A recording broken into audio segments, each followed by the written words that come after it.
사람은 인생을 살아가면서 반드시 도움이 필요합니다. 어렸을 때에는 부모의 도움이 필요하고 점점 자라면서는 친구의 도움도 필요할 때가 있고 선생님의 도움이 필요하기도 하고 주변 사람들의 도움이 필요하기도 하고 내 친구, 친척, 가족, 지인, 교우 이런 사람들을 통해서 도움이 필요합니다. 도움이 필요 없이 살아갈 수 있는 사람은 아무도 없습니다.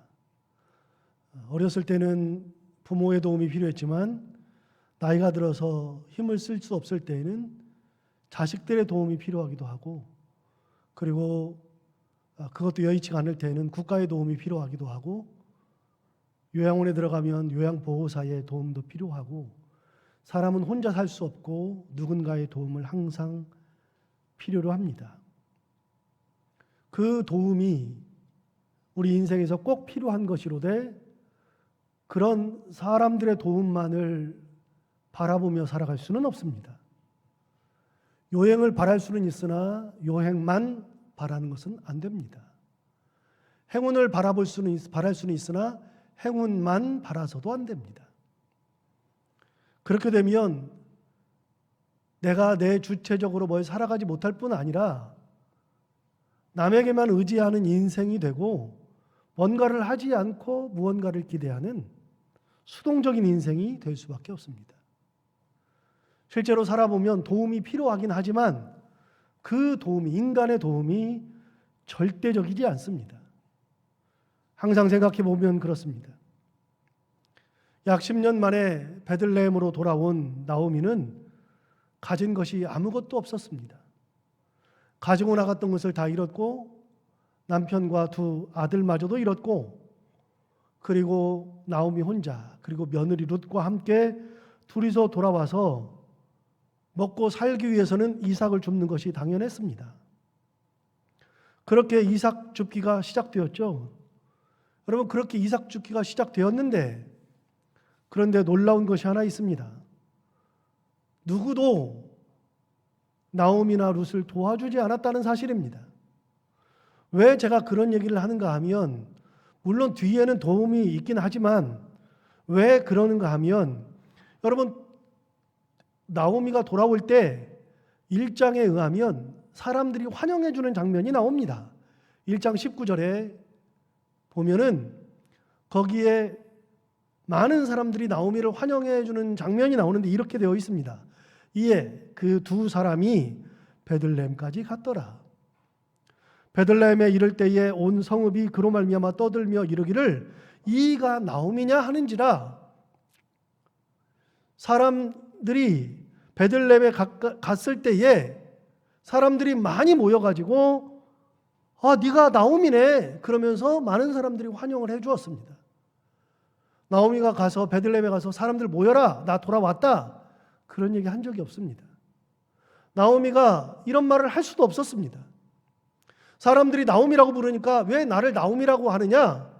내 이름을 마라라고 불러라. 그러면서 1장 20절 21절에서 이야기합니다. 여러분 나오미는 기쁨이 되지만 마라는 슬픔이에요. 나는 마라 하나님께서 나를 슬프게 하셨다. 그러니까 나는 마라라고 불러라. 그렇게 말할 정도니까 슬픔을 가득 안고 돌아온 여인이에요. 그런데 사람을 모아가지고서 다 나한테 와라.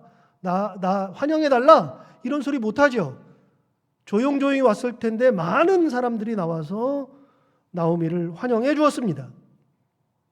그런데 여러분 놀라운 사실은 그 사람들이 어디론가 싹 사라지고 말았습니다. 더 이상 이런 사람들은 등장하지 않는 겁니다. 그렇게 시끌벅적하게 환영하던 인파가 어디론가 사라졌고 대신 곧바로 룻이 이삭을 줍는 이야기가 2장부터 시작됩니다. 아무것도 없이 돌아왔다면 누군가가 너 진짜 아무것도 없네. 그러니까 내가 도와줄게. 일단 먹을 것이 없으니까 먹을 거를 내가 좀 줄게.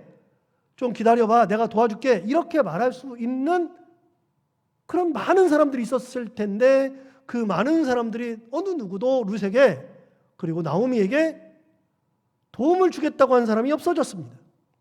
이 사람들이 놀랍게도 한꺼번에 다 사라지고 말았습니다. 그렇게 환영하던 인파였다면 이런 춘궁기, 보릿고개를 맞이해서 고향에 돌아온 사람에게 도움을 줄 수 있었을 텐데 말입니다. 여러분, 저는 그 많은 사람들을 비난하기 위해서 이 설교를 하는 것이 아닙니다. 그들의 형편과 사정을 제가 잘 모르니까 비난할 수가 없습니다. 사람마다 자기의 사연이 다 있고 삶의 자리가 다 다르고 생각하는 것이 다 다르고, 그렇기 때문에 그 사람들은 일률적으로 참 도움이라고는 하나도 안 되는 사람들이네, 그렇게 말 못합니다. 그 사람들에게 환영하는 것 같더니 전혀 도움도 안 주는 당신들 뭐야? 비난할 수도 없습니다.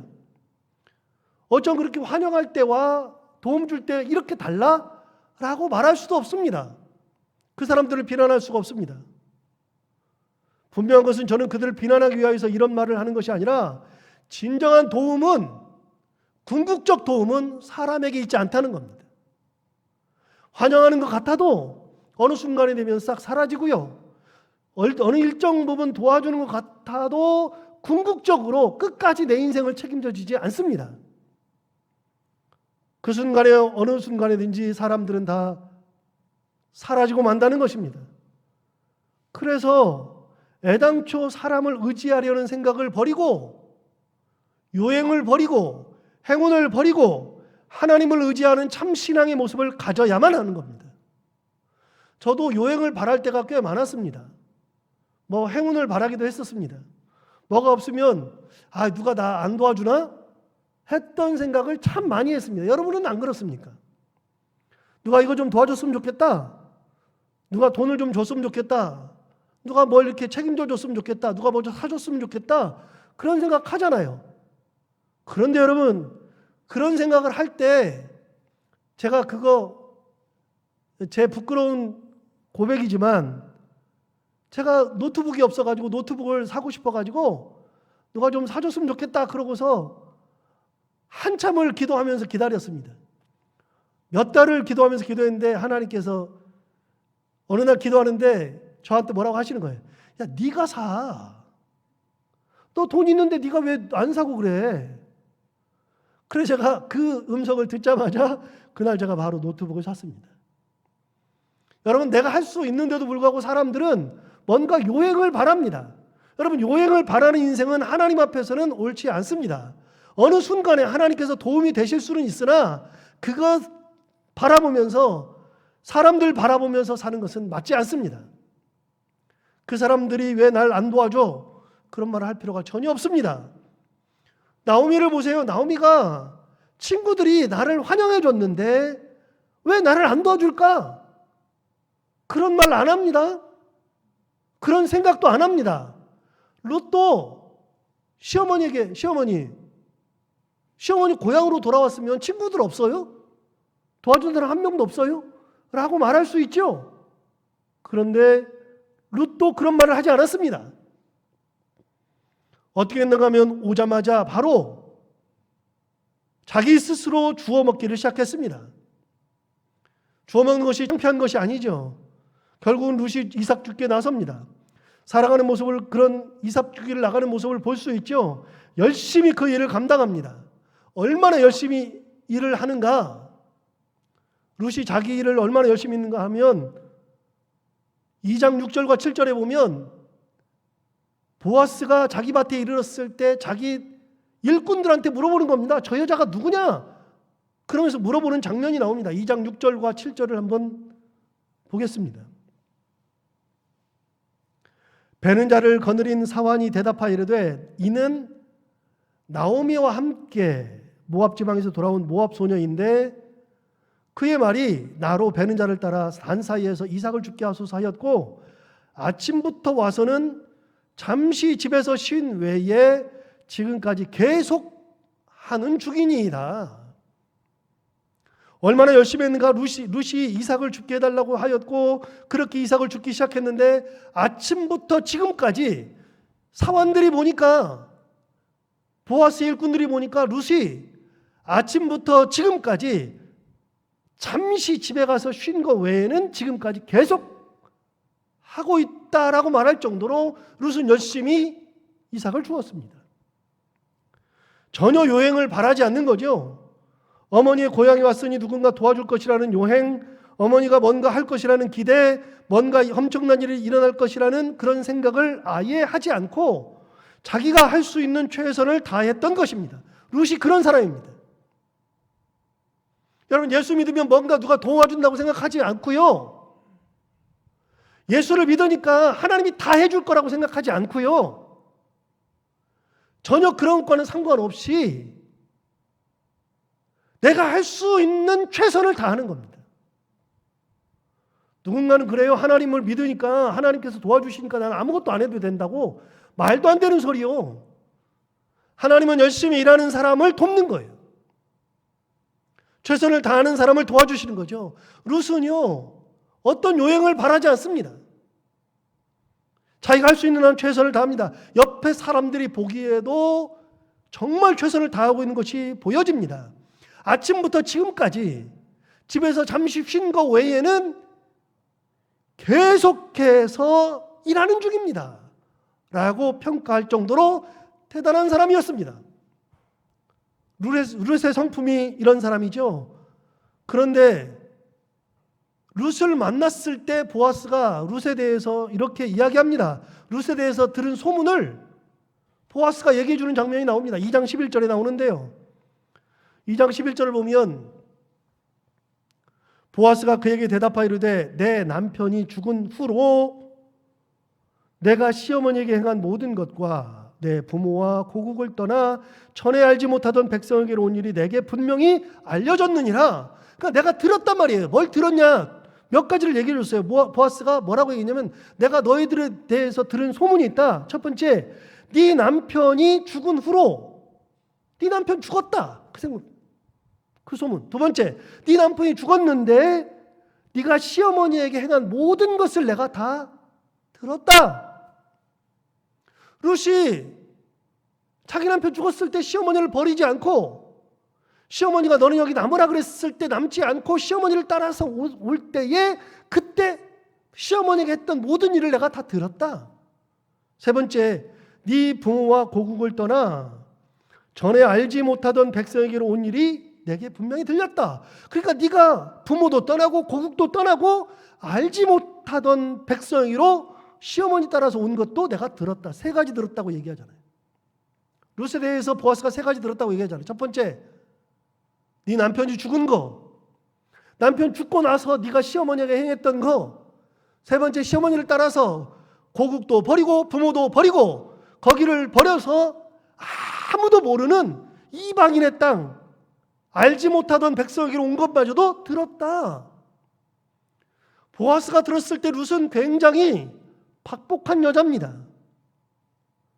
보아스가 들었을 때 룻은 굉장히 삶이 힘든 여자입니다. 희망이라고는 아무것도 없는 그런 여자였죠. 그런데 그 룻이 그렇게 한 것을 보아스가 들었다는 겁니다. 보아스가 룻에 대해서 좋은 감정을 가진 거는 룻을 만나고서 열심히 일하니까 좋은 감정을 가지는 것이 아니라 이미 룻이 왔을 때 그 소문을 보아스가 이미 듣고 룻에 대해서 좋은 감정을 갖기 시작했다는 거예요. 그녀의 인격적인 성실함, 이런 것을 듣고서 이미 보아스가 룻에 대해서 좋은 감정을 가지게 된 거죠. 여러분, 그렇게 어머니를 따를 때 룻은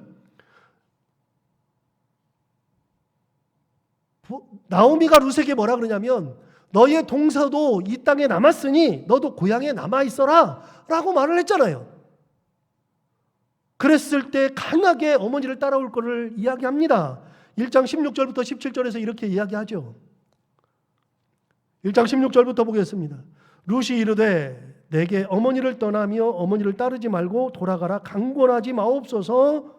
어머니께서 가시는 곳에 나도 가고 어머니께서 머무시는 곳에서 나도 머물겠나이다. 어머니의 백성이 나의 백성이 되고 어머니의 하나님이 나의 하나님이 되시리니 어머니께서 죽으시는 곳에서 나도 죽어 거기 묻힐 것이라. 만일 내가 죽는 일 외에 어머니를 떠나면 여호와께서 내게 벌을 내리시고 더 내리시기를 원하나이다 하는지라. 도대체 왜 그렇게 어머니를 쫓았는지에 대한 이유가 나오지 않지만 뭐라고 단정하기는 어렵지만 분명한 것은 어머니를 끝까지 따를 거다. 어머니가 죽는 곳에 나도 거기서 묻힐 거다. 어머니를 내가 끝까지 모시겠다라고 하는 성품이 있는 거예요. 자기는 그 땅에 남아도 상관없는데 어머니를 끝까지 따라서 어머니 하나님이 내 하나님이 되고 어머니의 고향이 내 고향이 되고 어머니가 어머니의 백성이 내 백성이 되고 어머니가 죽는 곳에서 나도 죽고 그렇게 할 거다. 어머니를 모셔야 되는 이유가 없는데 그렇게 어머니를 모신 거예요. 그 소식을 들은 거예요. 야, 이게 말이 안 되는데 이방 여인이 어떻게 이럴 수가 있지? 그렇게 하는 거죠. 어머니를 모시고 어머니와 같이 있으려고 하는 그 마음, 이제 뭐라고까지 하냐면 어머니의 하나님이 내 하나님이 되고, 만약에 내가 어머니 죽는 일 외에 어머니를 떠나면 하나님께서 여호와께서 내게 벌을 내리시고 더 내리시기를 원한다. 이제 룻은 어머니의 신앙마저도 가졌죠. 어머니 하나님이 내 하나님, 어머니를 떠나는 것 외에 내가 어머니를 떠나면 하나님이 내게 벌을 주시기를 원한다. 더 내리시기를 원한다. 라고 말할 정도로 룻은 하나님을 사랑하는 한 여인으로 바뀌어버렸습니다. 인격적으로 훌륭하죠. 하나님을 믿게 되었죠. 성실하죠. 그 소식을 보아스가 들은 거예요. 여러분, 룻에게 주어지는 이것은, 은혜는 어느 날 요액이 내가 길을 가다가 뭔가 떨어져서 그걸 주신 게 아니라 룻의 인생은 이미 그의 삶 속에서 하나님의 은혜가 내릴 수 있는 그런 인격체, 그런 신앙, 그것으로 바뀌어 있었다는 겁니다.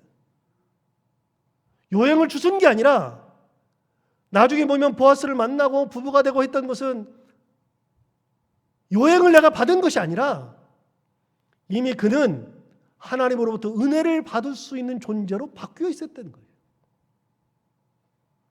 예수 믿으면서 뭔가가 떨어질 길을 계산하면 안 돼요. 주님을 붙드는 그 마음, 결연한 의지, 하나님을 사랑하는 마음, 그리고 많은 사람들에게 인정받을 수 있을 만큼의 성실함과 인격 가지고 있을 때 하나님이 그 인생을 돌보시고 책임지는 거지.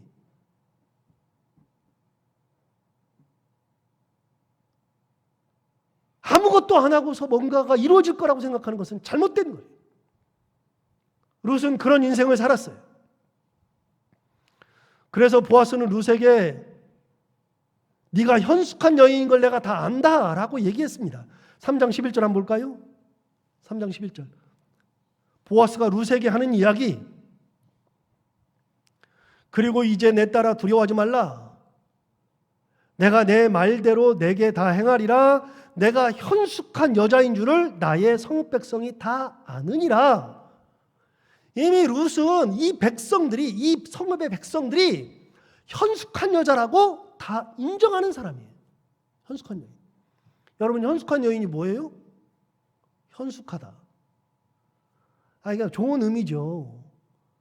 저도 사실 뭐 좋은 의미인 줄 알고 이렇게 그런데 영어 성경을 보니까 뭐라고 하냐면 노블 캐릭터라 그랬어요. 노블 캐릭터를 우리말로 번역하면 현숙하다라는 말이 되는데, 캐릭터라고 하는 것은 사람의 품성 이런 걸 캐릭터라 그러니까, 노블은 뭐냐? 노블이라는 말의 뜻은 뭐냐면 고결하다, 성숙해 있다, 고귀하다, 귀족적이다. 그러니까 룻에게 말하는 것이 뭐냐면 네가 노블 캐릭터를 가진 것을 사람이 다 안다. 무슨 말이에요? 네 인품이 고결하고 고귀하고 성숙하고 귀족적이다. 이 성읍 백성이 다 아는 거예요. 보아스만 아는 것이 아니라 다 아는 거예요. 그렇게 룻의 인생이, 삶이 그랬으므로 하나님께서 그 인생을 책임져 주신 거예요. 보아스는 룻을 만나기 전부터 이미 그에 대한 소문을 다 들었습니다. 성읍 사람들이 다 룻에 대해서 칭찬하고 있었습니다. 참 대단하다 싶었고 마음껏 칭찬을 해주고 싶었죠. 그래서 하나님께서 이런 사람에게 은혜를 주시고 상을 주셔야 한다고 생각하고 있었기 때문에 2장 12절에 보면 여호와께서 내가 행한 일에 보답하시기를 원하노라. 내게 온전한 상 주시기를 원한다. 그렇게 축복을 해주었습니다. 여러분, 우리는 한 번 왔다 가는 인생을 살아갑니다. 그런 인생을 살아가는 우리가 사람들에게 칭찬받고 하나님께 인정받고 산다는 것은 무엇보다도 소중해 보입니다. 여러분, 예수를 잘 믿으라는 얘기는 예수님을 잘 믿고 예수님의 은혜대로 사는 것도 있지만, 예수님의 은혜대로 살아갈 때 이 땅에서 사람들에게 칭찬받고 사람들이 우리를 인정하고 노블 캐릭터를 가지고 있을 때 하나님께 영광을 돌리기 때문에, 우리를 보고 하나님께 영광을 돌리기 때문에, 우리의 인생을 통하여 하나님 영광 받으시기 때문에 우리가 그렇게 살아야 신앙생활을 제대로 하는 거예요. 신앙생활을 잘한다는 것을 헌금 많이 하는 거라고 착각하면 안 돼요. 신앙생활 잘한다는 것을 기도 시간이 오래 있다고 해서 그것이 신앙생활 잘하는 거 아니에요. 신앙생활 잘하는 것은 내가 신앙의 연수가 뭐 30년 되고 40년 되고 50년 되고 그런 연수가 많아지는 것이 신앙생활 잘하는 게 아니에요. 신앙생활 잘하는 것은 예수 그리스도를 굳건히 믿고 나의 삶을 통하여 하나님 앞에 영광을 돌려야 그게 신앙생활 잘하는 거예요. 하나님을 욕먹이면 신앙생활 잘하는 게 아니에요. 그래서 우리가 잘못 만든 용어 중에 하나가 뭐냐면요, 우리가 진짜 잘못 만든 용어, 교인이라는 말을 쓰면 안 돼. 교인은 무슨 말이에요? 교인은 교회 다니는 사람이에요. 여러분, 신앙생활은 교회 다니는 것이 아니에요. 분명하게 얘기하지만 신앙생활은 교회 다니는 것이 아니라, 신앙생활은요, 예수 믿는 것이 신앙생활이에요. 신앙생활 잘하는 사람은 교회 생활 잘하는 사람이 아니라, 신앙생활 잘하는 사람은 예수 제대로 믿고 하나님 앞에 영광 돌리는 사람이 신앙생활 잘하는 사람이에요. 교인이라는 말은 쓰면 안 돼요. 그냥 교인이라고 쓸 때는 같이 교회 다니는 사람을 이야기할 때 우리 교인이야, 우리 같이 교회 생활하는 사람이야. 그런데 진짜 중요한 것은 신앙생활을 잘하는 사람이어야 되지, 교회 생활 잘하는 사람은 하나도 의미가 없어요. 뭐 50년 다녔다 할지라도 하나님의 영광을 가리우면 신앙생활 잘하는 게 아니고요, 하나님께서 영광을 받지 못하고 하나님께서 욕을 먹기 때문에 안 되는 거예요. 여러분, 목사가 신앙생활 잘하는 게 아니고요, 직분을 받았기 때문에 신앙생활을 잘하는 것이 아니고, 뭔가 내가 교회에서 뭔가 역할을 많이 하기 때문에 신앙생활을 잘하는 게 아니라, 목사여도 하나님의 영광을 가리우면 그 사람은 지옥불에 떨어져야 맞는 거예요. 신앙생활 제대로 하는 게 아니에요. 한 번 왔다 가는 인생을 살아가는데, 우리가 신앙생활 하는데, 신앙생활 하면서 여러분 중요한 게 있어요. 신앙생활 하면서 사람들이 나를 칭찬해 줘야 되고, 내가 왜? 하나님의 존재니까, 하나님의 아들이고 하나님의 딸이고 하나님의 권속이니까 내가 욕을 먹으면 안 되죠. 사람을 도와주고 사람에게 은혜를 베풀고 사람들이 내 얘기를 할 때마다 노블, 저 사람 참 노블 캐릭터다, 고귀하다, 고결하다, 귀족적이다, 성숙하다, 그런 품성을 가지고 있다고 말할 정도가 되어야 하고, 궁극적으로는 우리의 인생을 통해서 하나님 앞에 영광을 돌리고 살아야 합니다. 룻이 그랬죠. 룻을 보세요. 룻은 추워먹는 인생이야. 추워먹는 인생. 박복하잖아요. 남편 죽었어요. 시어머니 따라왔어요. 이름도 모르는 곳, 알지도 못하는 곳에 와가지고 사람들과 섞여 살아야 돼요. 그리고 주워 먹어야 돼요. 가진 것도 없어요. 그런데 성읍 사람들이 다 네가 현숙한 여인인 줄 아노라. 온통 성읍 사람들이 누구 칭찬하느냐? 룻을 칭찬하고 있어요. 노블 캐릭터. 그러니 어머니가 말하는 것을 다 들어요. 어머니가 말하는 것이 법도에 어긋나지 않으면 다 들어요. 어머니가 말하잖아요. 너 나오미 보아스의 밭에 갔다 왔다 그랬더니 그때서야 어머니가 생각을 해요. 그래? 보아스가 너희 시아버지 친족이요 유력한 사람이니까 보아스가 너의 기업을 물을 자가 된다. 여러분, 그런 거 있잖아요. 첫 번째 아들이 죽으면 둘째 아들이 형수랑 같이 살고, 둘째도 죽으면 셋째가 그 형수랑 살고, 이게 구약시대 전통인데, 만약에 그렇지 않을 경우, 형제가 없으면 친척이 그렇게 할 수 있어요. 기업을 물은다 그래요. 그걸 기업을 물은다고. 그러니까 생각했어요. 보아스가 너의 기업을 물을 사람이다. 그러면 네가 보아스한테 가야 되는데, 어머니가 시켜요. 너 오늘 목욕제기 하고 기름 바르고 고운 옷 입고 보아스가 자는 방에 몰래 들어가서 밤새 보아스가 덮고 있는 그 이불을 덮고 같이 자라. 그러면 일이 생길 거다. 여러분, 나오미가 얼마나 머리를 써요? 라고 생각하면 안 돼요.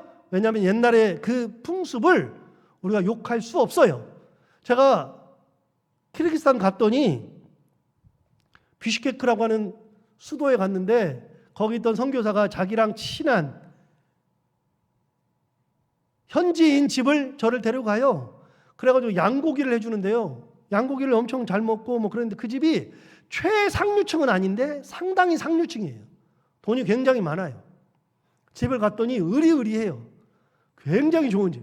그리고 이렇게 음식 주고 끊임없이 갖다 주고 사진 찍고 선물 주고 저는 가져간 것도 없는데 선물도 주고 다 해요. 그래서 지난번에 한 4월 달인가요?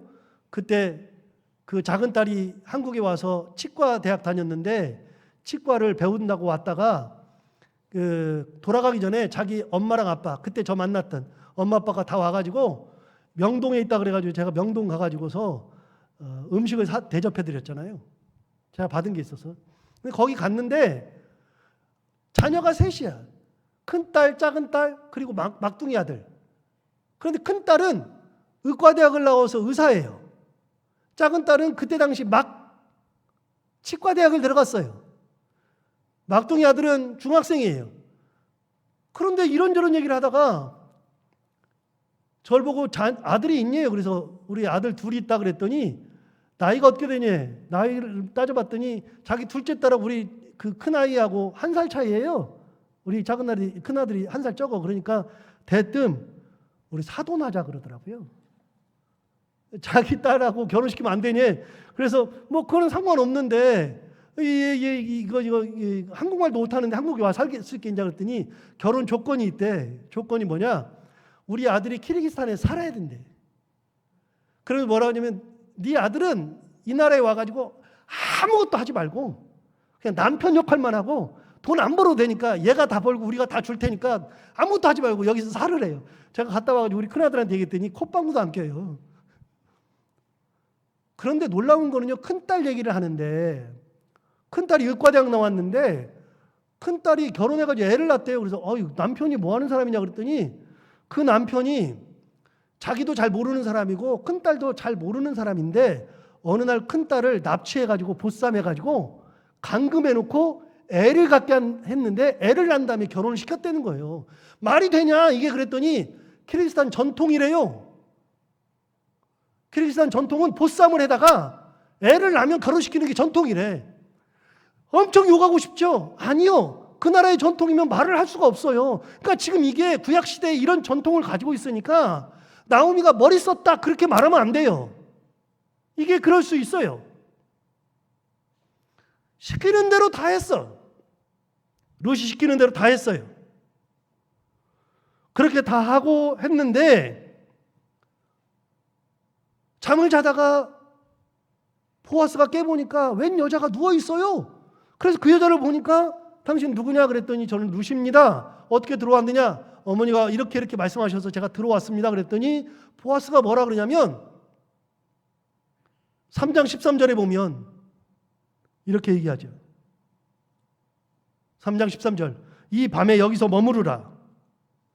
아침에 그가 기업 물을 자의 책임을 내게 이행하려 하면 좋으니 그가 기업 물을 자의 책임을 행할 것이니라. 여기까지만 보고 저를 잠시 보세요. 이게 무슨 말이냐면 그 앞에 부분이 있어요. 보아스가 뭐라 그러냐면 그 옆에서 룻이 자니까 좋아. 내가 할게. 그런데 내가 알기로 나보다도 더 가까운 친족이 있어.